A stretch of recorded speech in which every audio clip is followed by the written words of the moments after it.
Hola, hola. Estamos en un nuevo capítulo de nuestro podcast. En el micrófono 1 está Valentina Martínez, más conocida como la Bele. Y en el micrófono 2, Renata Celi, más conocida como Larru.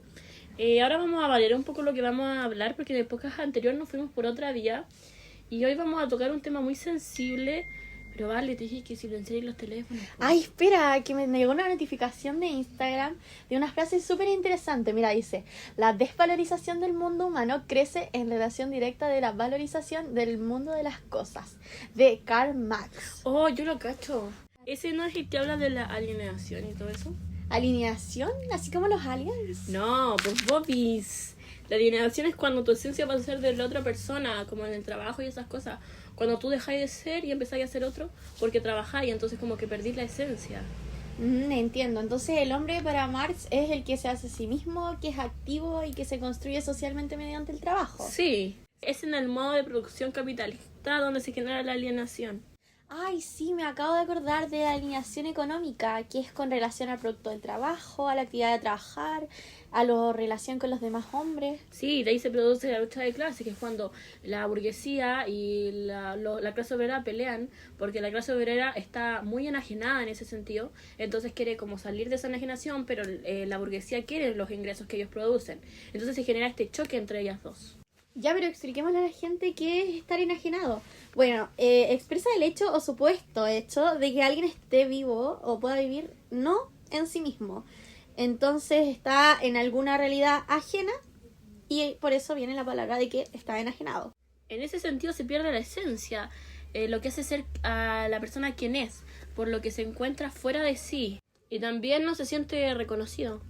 ¿Sabe a qué sistema económico me recuerda esto? Al capitalista, ya que el obrero vende su trabajo y no es remunerado y ahí se vuelve enajenante, claramente. Sí. Hay que explicar primero qué es el capitalismo. Claro. El capitalismo es un sistema de gobierno que se basa en el capital, donde todo es privado. A diferencia del comunismo, que el comunismo todo es de todos, el capitalismo defiende la propiedad privada, lo que hace que todo esto sea posible, porque la enajenación sale a base de que todos como que quieren tener más dinero, entonces a los obreros los sobreexplotan. Y de ahí también sale la plusvalía, que es la que mantiene el sistema y hace que los ricos sean cada vez más ricos y los pobres cada vez más pobres, ya que es una fuente básicamente de explotación, donde mediante el salario del obrero, que queda alineado, vende su fuerza de trabajo, entonces también su esencia, y queda básicamente convertido en una mercancía. Y a raíz de esto está la conciencia de clase, que es cuando la clase, ya sea en este caso los obreros, son conscientes de que tienen una lucha en común y que tienen los mismos derechos y tienen que luchar por los mismos derechos, entonces se unen para acabar con este sistema capitalista que los enajena y hace que pierdan su esencia. Pero Karl Marx no le hace así una... Sí, por lo que dijimos delante, es que el capitalismo como un sistema que protege la privatización de las cosas, esto hace que como que la burguesía oprima cada vez más a la clase obrera y esto genera la enajenación, lo que Karl no quiere que suceda. Sí, en esa misma línea también está el trabajo forzado, que el capitalista le ofrece un contrato que es aparentemente libre, pero en realidad no lo es, así que concuerdo contigo en ese Sí, sentido. los engaña completamente ese sistema, por eso pierde contra el comunismo. Y retomando con lo anterior, ¿no crees que tendría un poco que ver la plusvalía dentro de que el rico es cada vez más rico y el pobre se va haciendo cada vez más pobre? Sí, pues porque la plusvalía tiene que ver más con el hecho de que el capitalista hace mucha riqueza en base al trabajo del obrero y el obrero sigue ganando poco. Onda, por ejemplo, ponerle que el capitalista gana como 10 lucas, ponerle. Y de esas 10 lucas, al obrero solo le da 1.000 pesos, o sea que tiene 9.000 pesos de ganancia, lo cual es mucho. Es una diferencia abismal. ¿Sabía qué película me recuerda a esto? De hecho, me la vi el fin de semana. Se llama Tiempos Modernos. Es de Charles Chaplin. Ah, sí, pues si nos la vimos juntas, acuérdate, pues vele. ¿En serio? ¡Ay, la pijamada! ¿Tú estabas ahí, no? ¡Ay, qué entretenido! Sí, la encontré muy buena. Sí, lo define muy bien, sobre todo por cómo Charles Chaplin está como tan metido en el trabajo y eso hace como que pierda como la parte de él, como que se ve muy, muy robótico. Sí, demasiado. Se me acaba de venir a la mente una escena en particular. antes que me digáis la escena, mejor expliquémosle a la gente, porque la gente no sabe, tal vez no se ha visto la película, de qué trata Tiempos Modernos de Charlie Chaplin. Claro, bueno, el tema central de la película básicamente es el reflejo de las condiciones de un obrero en la Gran Depresión. Sí, pues la Gran Depresión es cuando, en la época de la caída de Wall Street, cuando cae la bolsa y todo, y como que Estados Unidos está demasiado pobre, entonces les queda mucha más producción después de ganar la Segunda Guerra Mundial.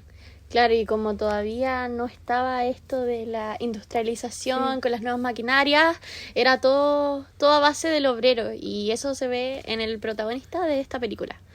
Sí, pues que tiene que trabajar al principio sale el protagonista trabajando en una fábrica y de repente como que empieza a trabajar tanto, se mete tanto en eso que no puede parar y por eso es despedido y después encarcelado finalmente. Sí, yo creo que Marx le daría mucha relevancia a eso porque muestra de forma muy clara la enajenación, porque según Marx el trabajo debe generar un propio bienestar, estar contento, un buen sentimiento y bueno, también hay una parte donde también se puede ver la lucha de clase cuando sin quererlo el personaje principal se enfrasca en una marcha. En esa marcha están en realidad son los obreros los que están marchando para poder como de alguna forma vencer ese sistema que lo está consumiendo lentamente. Yo creo que ahí también la crisis económica que pasaba a Estados Unidos se reduce la capacidad de creación individual de los sujetos y Marx estaba muy en contra de eso. Además de que la sociedad, bueno, claramente era muy capitalista y el trabajo debería haberle generado un desarrollo propio al personaje, lo cual es totalmente lo contrario. Sí, totalmente de acuerdo. Oye, pero nos desviamos completamente del tema inicial. Sí, pero dejemos lo que fue material para que crean que somos inteligentes. Claro, ¿no? Y ahora yo creo que con este contexto que le hemos dado a la gente es suficiente y ya podemos empezar a hablar de la escena, ¿o no? Sí, porque igual yo creo que ya entendieron mucho el pensamiento de Marx.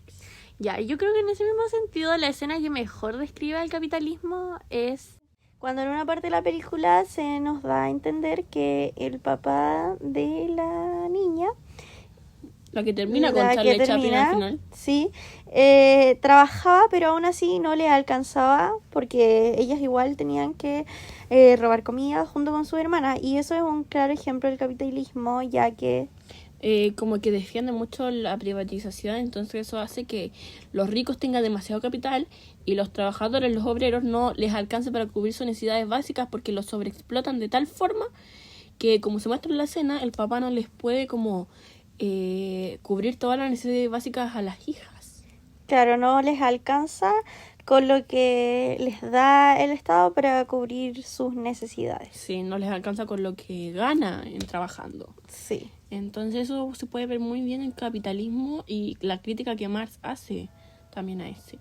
También hay una escena muy buena que habla sobre la alienación, que es al principio de la película cuando está Charlie Chaplin ahí trabajando y como que... Sí, está mecánico, sí. Y es todo muy, muy monótono porque sí. está Está apretando un tornillo. Sí, son movimientos muy sistemáticos. Sí, y que eso hace que después cuando él tenga que parar, porque después tiene que ir al almuerzo, como que no pueda parar de hacer eso porque está tan como alienado, porque pierde tanto su esencia. Sí, ahí igual Chaplin lo muestra un poco el humor de que él siga realizando los movimientos, pero el trasfondo de todo es bastante fuerte porque, claro, él ya se encuentra fuera de sí y ya como que puso toda su esencia en el trabajo, por lo tanto ya está completamente en un proceso de alienación. Sí. Y esto me recuerda también a una escena que es la lucha de clases, que se ve muy bien manifestada, que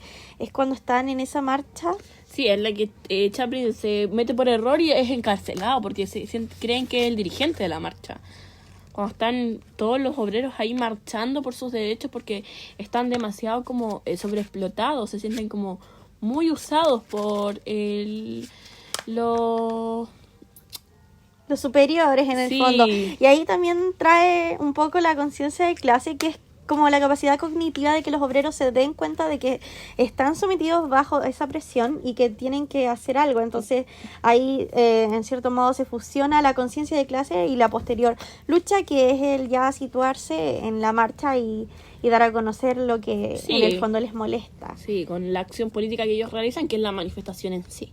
Y por otro lado, en otra escena también tenemos la plusvalía, que yo considero que se ve reflejado cuando esta pareja va y quiere conseguir una casa, una vivienda, y la verdad es que en las situaciones que ellos viven son como condiciones más que nada precarias. Uh-huh. Y bueno, por un lado es porque él psicológicamente está dañado y no puede conseguir un trabajo estable, pero por otro lado está la plusvalía, que es porque a pesar de los esfuerzos que él intenta por hacer un trabajo, estos ingresos no son suficientes para poder costearse una vivienda, porque ha tenido como trabajos pequeños, porque él no puede mantener un solo trabajo, porque lo toman como del humor, de que él es como muy torpe y le pasan cosas muy chistosas, pero el trasfondo es que en realidad los trabajos como que no le dan el sustento que él necesita para poder costearse esta casa. Además que como había tenido antecedentes penales y todo el tema, que pasaba en la cárcel y todo, estaban siendo buscados, como que eso les hacía mucho más difícil el hecho de tener una casa por esto mismo. Entonces eso es un claro reflejo de la enajenación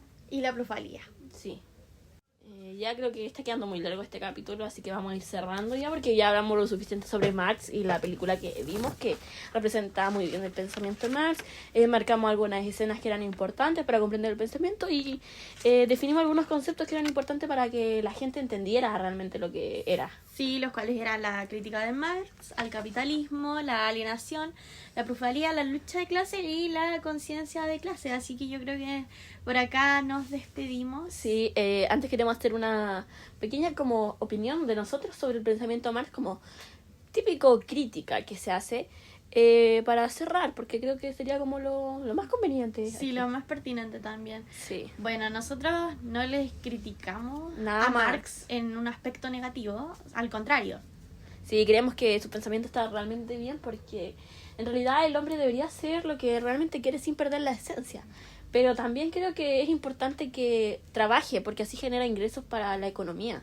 Claro, y Marx en el fondo no, como un poco desmintiendo esto de que Marx, el marxismo, que es muy comunista y todo eso, en el fondo Marx quiere un trabajo que nos haga felices, que es lo que en verdad debería ser actualmente, más que los ingresos económicos que nosotros obtengamos, deberíamos priorizar el bienestar. Sí, el trabajo debería hacernos crecer como personas y hacer lo que realmente queramos, en vez de como típico que uno estudia lo que más le rinde económicamente, además de lo que él quiere. Por ejemplo, la Vale quiere estudiar danza, pero eso no está bien visto en Chile, es como remunerado económicamente, es muy bajo, entonces como que eso está también, como que el trabajo debería como tener como el mismo sentimiento de superación en la persona que la remuneración que te da económicamente. Sí, y ese es el claro ejemplo de que las carreras más artistas o por ese ámbito son menos remuneradas que, por ejemplo, la medicina, derecho y las carreras que son más típicas también. Sí, más típicas y como más como...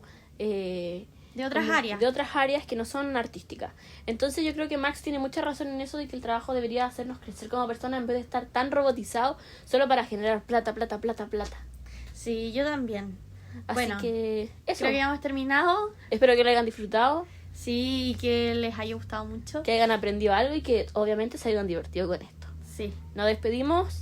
Y un fuerte abrazo. Sí, cuídense. Chao. Chao. Esa es toda nuestra herencia familiar.